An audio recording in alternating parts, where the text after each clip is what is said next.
धान की बुआई से लेकर अगले जो 30 दिन होते हैं ना, वो सबसे ज़्यादा इंपॉर्टेंट, सबसे ज़्यादा महत्वपूर्ण और क्रिटिकल होते हैं धान फसल के अंदर।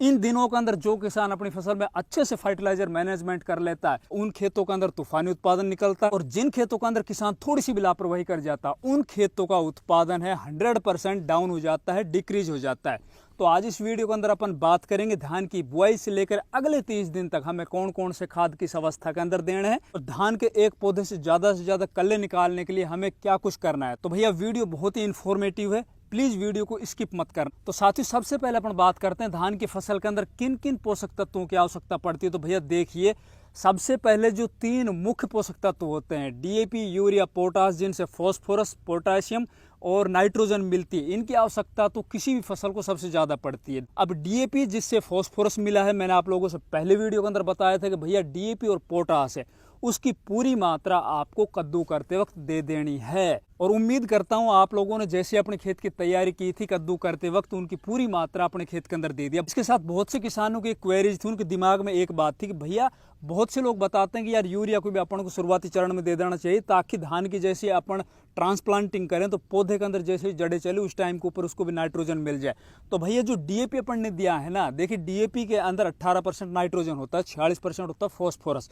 अब नाइट्रोजन 18% शुरुआती चरण के अंदर जब पौधे की छोटी छोटी जड़ें होती है, पौधे को खाने के लिए थोड़े से पोषक तत्वों की आवश्यकता पड़ती है, उस टाइम के ऊपर वो 18% जो नाइट्रोजन है ना, वो डीएपी के माध्यम से पौधा ले लेगा। रही बात फास्फोरस की, तो फास्फोरस बहुत जरूरी है भैया। फास्फोरस अगर आपके पौधे को शुरुआती चरण में मिल जाएगा, और शुरुआती चरण में इसको आवश्यकता भी सबसे ज्यादा पड़ती है, तो आपके सिंगल पौधे की जो नीचे जड़ें हैं ना, जो व्हाइट रूट्स हैं, जो तीसरे दिन से निकलना स्टार्ट हो जाती है, तो शुरुआती चरण में अगर उसको फास्फोरस की अच्छे से अवेलेबिलिटी हो जाती है, तो नीचे जमीन के अंदर ज्यादा जड़ों का विकास होगा। और जितने ज्यादा नीचे तक जड़ें जमीन के अंदर जाएगी, तो जमीन के अंदर पड़े हुए जितने पोषक तत्व वो आपने चाहे पहले से डाल रखे हो आपके खेत के अंदर, पहले जो उर्वरा शक्ति है वो बाद में आपने जब कद्दू किया था उस टाइम पर जो भी आपने खाद डाले थे, चाहे वो सिंगल सुपर फास्फेट हो, डीएपी हो, यूरिया हो, पोटास हो, कोई माइक्रोन्यूट्रिएंट्स हो, उनको अच्छे से अपटेक करने लग जाएगी। तो उम्मीद है आपने ये सभी काम तो पहले कर लिए होंगे। अब बात आती है इस वीडियो के अंदर मेन टॉपिक के ऊपर। जैसे ही हमने अपने खेत के अंदर धान की बुआई की, ट्रांसप्लांटिंग कर लिया, अब इससे आगे हमें क्या करना चाहिए ताकि हमारे एक सिंगल पौधे से ज्यादा कल्ले बने। तो भैया देखिए, DAP, potash, single super phosphate जैसे खाद तो हमने शुरुआत में बेसल डोज में दे दिए जब हमने कद्दू की थी। अब हमारे पास उन 3 मुख्य पोषक तत्वों के अंदर से कौन सा खाद बचा है? हमारे पास बचा है नाइट्रोजन। और नाइट्रोजन की ही आवश्यकता अब अगले 30 दिनों के अंदर हमारी फसल को सबसे ज्यादा पड़ने वाली है। नाइट्रोजन की बदौलत हमारी फसल की वेजिटेटिव ग्रोथ होगी। नाइट्रोजन की बदौलत हमारी फसलों को जो पत्तियों के अंदर हरा कलर होता है ना, मतलब क्लोरोफिल निर्माण के अंदर भी सहायक होगा।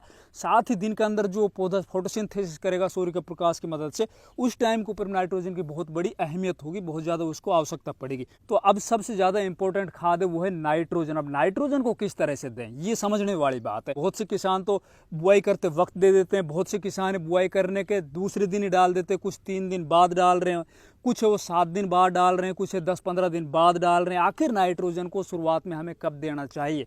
तो देखो भैया, सबसे पहले कॉन्सेप्ट क्लियर कर लो। जैसे ही हम धान की नर्सरी से निकाल के पौधे को लेके आते हैं अपने दूसरे खेत के अंदर, जब उसको ट्रांसप्लांट करते हैं, तो अगले लगभग 3-4 दिन तक तो हमारा वो पौधा है ना, वो बेहोश होता है, बिल्कुल एक तरह से कोमे में होता है, उसको कुछ चीज की आवश्यकता नहीं पड़ती है। तीसरे दिन से उनकी जो नीचे जड़ें हैं ना, वो नई निकलनी स्टार्ट होती है, जो व्हाइट रूट्स है ना, वो पौधे को चौथे दिन 5वें दिन जाके थोड़ा बहुत चेत होता है, वो खड़ा होता है कि भैया मैं भी कहीं पे हूँ। और अगले जो 10 दिन होते हैं ना, तब तक उसके अंदर अच्छे से नीचे जड़ें हैं वो जमीन में फैल जाती, पौधा है वो अच्छी तरह से एकदम होश में आ जाता है। 10वें दिन वो होश में आने के बाद वो बोलता है जड़ों को कि भैया अब मेरे को माल दो, मेरे को अब खिलाओ, अब मैं ज्यादा से ज्यादा अगले जो 10 से 15 दिन है उनके अंदर अपने शरीर को हष्ट पुष्ट करूंगा, ताकि मैं अपने परिवार को ज्यादा से ज्यादा बड़ा कर सकूं। तो उस टाइम के ऊपर नाइट्रोजन की भी आवश्यकता पड़ेगी, नाइट्रोजन के साथ कुछ और चीजों की भी आवश्यकता पड़ेगी। तो अब बताता हूं अब क्या करना है। जैसे ही हमारी फसल 10वें दिन के अंदर पहुंच जाती है लगाने के बाद, उस टाइम के ऊपर आपको लेना नाइट्रोजन का 1 बैग पूरा। अगर आपने कद्दू के टाइम पे या फिर बुआई करने के दूसरे दिन नाइट्रोजन डाला है, तो इसको आप कम भी कर सकते हो, 30 किलो भी कर सकते हो, 35 किलो भी कर सकते हो। अगर आपने शुरुआत से नाइट्रोजन का दाना भी नहीं दिया है, तो भैया 10वें दिन 11वें दिन आपको लगभग 1 बैग यूरिया का लेना है। उस 1 बैग यूरिया के अंदर अब आपको क्या मिलाना है? देखिए, ये बहुत ज़्यादा समझने वाली बात है, और यही आपकी फसल को अच्छी ग्रोथ देगा, आपकी फसल को शुरुआती चरण में अच्छा बूस्ट देगा। इसके अंदर आपको 10 किलो जिंक सल्फेट जो 21% वाला आता है, विशेषकर बता रहा हूँ आप लोगों को 21% वाला, क्योंकि 33% की तुलना में मेरा खुद का अनुभव है 21% वाले के रिजल्ट हमें ज़्यादा देखने को मिलते हैं। 21% वाला आपको 10 किलो जिंक लेना है और इनके साथ आपको जो फर्स्ट डोज है ना यूरिया की, वो बता रहा हूँ मैं आप लोगों को, 1 एकड़ का आपको पूरा ये मात्रा बता रहा हूँ इन दोनों तीनों चीज़ों का। इनके साथ आपको लगभग 3 किलो सल्फर ले लेनी है भैया 80% वाली। इसके साथ अगर आपने शुरुआत में बुआई करते वक्त, बुआई करने के दूसरे दिन या तीसरे दिन क्लोरोपाइरीफॉस पानी के साथ चलाया है तो बहुत अच्छी बात है। अगर उस टाइम के ऊपर आप क्लोरोपाइरीफॉस नहीं चला पाए तो 1 लीटर पर एकड़ के हिसाब से आपको इन्हीं खादों के अंदर जो यूरिया है, जिंक सल्फेट है और जो सल्फर है, इनके अंदर आपको 1 लीटर क्लोरोपाइरीफॉस वो मिला लेना है, ताकि हमारी जड़ों के अंदर, हमारे खेत के अंदर अगर कोई नीचे ज़मीन में हानिकारक कीट होंगे तो वो शुरुआती चरण में ही खत्म हो जाएंगे। हमारी फसल में अच्छी ग्रोथ के लिए बहुत जरूरी इंसेक्टिसाइड है। इन सबको लेने के बाद आपको खाद के अंदर अच्छे से मिला लेना है। जो हमने ये सल्फर लिए ना, सल्फर की बदौलत आपके खाद को पानी बढ़ने से सल्फर रोकेगी। दूसरा, सल्फर का इस टाइम के ऊपर काम है वो बहुत ज़्यादा बढ़ जाएगा। एक तरह से ये फंजीसाइड का भी काम करेगी। दूसरी तरफ आपका खेत अगर लॉक हो चुका होगा ऊपर से, क्योंकि धान के खेतों के अंदर पानी भरा रहता है, बहुत से खेतों कलराठी मिट्टी होती है, उनके अंदर पानी को अच्छे से वो मिट्टी सोख नहीं पाती है और ऊपर ही वो रोक लेती है पानी को। एक तरह से ऊपर से वो जमीन हमारी लॉक हो जाती है, तो उस लॉक को भी तोड़ेगा। जमीन के रोम छिद्र है ना, उनको भी खोलने में बहुत ज़्यादा मदद देगा और साथ ही अगर आपकी जमीन का पीएच लेवल थोड़ा हाई होगा उसको भी मेंटेन करेगा। तो सल्फर का भी बहुत बड़ा योगदान इस टाइम के ऊपर। इन सबको मिलाकर अपने खेत के अंदर आपको छिटक देना है। छिटकते वक्त आप कोशिश कीजिएगा भैया खेत में पानी है ना वो बिल्कुल कम होना चाहिए। ऐसे आप लोगों को बता देता हूँ भैया, धान के अंदर सबसे ज़्यादा नाइट्रोजन डाला जाता है, सबसे ज़्यादा यूरिया डाला जाए, तो उसके पीछे का सबसे बड़ा कारण ये है कि आधा जो खाद हम डाल रहे हैं ना, चाहे यूरिया हो या कोई भी पोषक तत्व अपन डाल रहे हैं ऊपर से पानी के अंदर, वो आधा तो लीच डाउन हो जाता है, वो नीचे चला जाता है, वो कोई काम का नहीं होता है। कोशिश कीजिए इस टाइम के ऊपर थोड़ा खेत के अंदर पानी कम हो, उस टाइम के ऊपर आप अपने खेत के अंदर इसको छिटक दीजिए।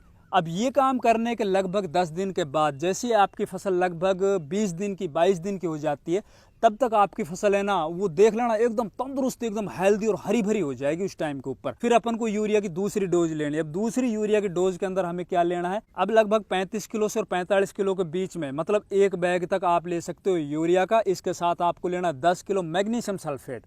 अब जिंक सल्फेट हमने शुरुआती चरण में दे दिया फर्स्ट डोज में, दूसरी डोज के अंदर अपन दे रहे हैं मैग्नीशियम सल्फेट। इसके साथ आपको 10 किलो लेना है फेरस सल्फेट। इन सबको मिलाकर अपने खेत के अंदर छिटक देना है। अब हमारी फसल 20 दिन की अवस्था के अंदर है। अब हमारी फसल के अंदर क्या होगा भैया, कल्लों का निर्माण स्टार्ट हो जाएगा। 100% गारंटी दे रहा हूँ, मेरा ये आजमाया हुआ फॉर्मूला है। आपकी फसल अगले 4 से 5 दिन के अंदर ना अलग ही दिखाई देने लग जाएगी दूसरे खेतों की तुलना में। और अब जो इसके अंदर से निकल रहे कल्ले हैं ना, वो कल्ले भी आपको दूसरे खेतों की तुलना में, या जिन खेतों के अंदर ये वाला फॉर्मूला नहीं डला है ना, उनसे कहीं ज्यादा कल्ले आपके इस खेत के अंदर निकलने वाले। पूरा खेत एकदम लस ग्रीन हो जाएगा। अब बात आती है, जैसे हमारी फसल लगभग 30 दिन या 35 दिन की हो जाती है, वो आपकी वैरायटी के ऊपर है भैया। आपको जो 3 डोज यूरिया की पूरी करनी है ना, वो आपकी वैरायटी के अनुसार है। आपने 90-95 दिन की वैरायटी बो रखी तो आपको 30-32 दिन के ऊपर तीसरी यूरिया की जो डोज है ना वो दे देनी। अब तीसरी डोज के अंदर आपको यूरिया कितना लेना है, अगर आपका खेत एकदम लस ग्रीन हो चुका है, बिल्कुल एकदम हरा भरा हो चुका है, तो आप यूरिया की मात्रा थोड़ी सी कम कर सकते हो। आप 30 किलो 35 किलो यूरिया कर सकते हो पूरे 1 बैग से घटा के। अभी भी आपको ऐसा लग रहा है कि यार मजे नहीं आए, तो भैया पूरा 1 बैग है ना वो यूरिया का आप ले लीजिए। अब उस यूरिया की तीसरी डोज में हमें क्या मिलाना है, उसमें मिलाना है भैया 500 ग्राम थाइफेनेट मिथाइल रोको के नाम से आता है, या और भी आपको कोई दूसरे नाम से मिल जाएगा, कोई भी आप ले लीजिए। अच्छा थाइफेनेट मिथाइल फंजीसाइड है ना 500 ग्राम, वो लेके और उनको मिलाकर अपने खेत के अंदर डाल दीजिए। भैया आपके खेत के अंदर जितने पोषक तत्वों की आवश्यकता थी पौधों को, वो मिल गया। आपकी फसल के अंदर जमीन से संबंधित या फिर जड़ों के अंदर जो लगने वाले जो भी फंगस जनित बीमारी है ना, वो कंट्रोल हो गई। जमीन के अंदर जितने भी हानिकारक जो कीट थे नीचे जमीन में, वो खत्म हो जाते हैं। ये सब काम करने के लगभग 1 या 2 दिन के बाद, मतलब जैसे आपकी फसल लगभग 33, 34, 35 दिन की हो जाती है, उस टाइम के ऊपर आपको एक स्प्रे और करना है। जितनी भी रही बची जो कसर है ना, वो इस स्प्रे के अंदर पूरी हो जाएगी। आपकी फसल को ना लोग दूर दूर से देखने आएंगे, गारंटी दे रहा हूँ आप लोगों को। अब उस स्प्रे के अंदर क्या लेना है, 1 किलो आपको यूरिया लेना है, 250 ग्राम इसके अंदर आपको मैग्नीज लेनी है, मैग्नीज सल्फेट आती है ना जो, वो ले लेनी है। लगभग 500 ग्राम आपको इसके अंदर फेरस सल्फेट लेना 19% वाला, और इन सबको 150 लीटर पानी के अंदर मिला के अपने खड़े खेत के अंदर, अपनी खड़ी फसल के ऊपर आपको स्प्रे कर देना है। दूसरी तरफ बाजार के अंदर इस टाइम के ऊपर बहुत से चिलेटेड फॉर्म में भी ये माइक्रोन्यूट्रेंट अवेलेबल है। यूरिया तो आप ले सकते हो, मैग्नीशियम भी चिलेटेड में आ रहा है, जिंक भी आ रही है, फेरस भी आ रही है, ये सभी आपको चिलेटेड में मिल जाएगा। अगर आप ज़्यादा खर्च नहीं करना चाहते हो तो भैया थोड़े खर्च के अंदर बढ़िया रिजल्ट लेने के लिए मैं अभी जो आप लोगों से बताया, 1 किलो यूरिया लीजिए, 250 ग्राम मैग्नीज लीजिए और 500 ग्राम फेरस सल्फेट ले लीजिए। इन सबको 150 लीटर पानी के अंदर मिला के अपनी खड़ी फसल के ऊपर स्प्रे कर दीजिए।